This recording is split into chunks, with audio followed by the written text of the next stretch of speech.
नमस्कार मंडळी, मी भेंडी स्वच्छ धुवून कोरड्या कपड्याने छान पुसून मग चिरून घेतलेली आहे आणि त्यानंतर थोड्याशा तेलावर ती मी परतून घेतली आहे। थोडंसं आमचूर पावडर अर्धा चमचा टाकून ती छान परतून घेतली आहे। त्याला डाग अजिबात पडून दिलेला नाही आहे।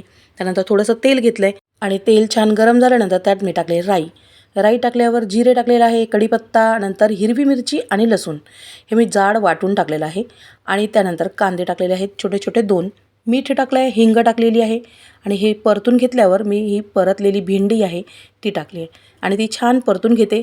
मी कधीच भेंडी झाकून शिजवत नाही, त्याच्यामुळे भेंडी चिकट होते आणि नंतर वरून कोथिंबीर टाकलेली आहे। अशी ही मी भेंडीची भाजी तयार केली आहे।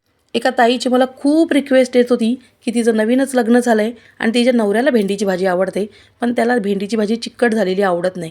मग मी तिच्यासाठी ही व्हिडिओ केली होती आणि त्याच्याबरोबर केलेला आहे साधा पराठा आणि तो मी एखाद्या वेगळ्या व्हिडिओमध्ये नक्की दाखवेल।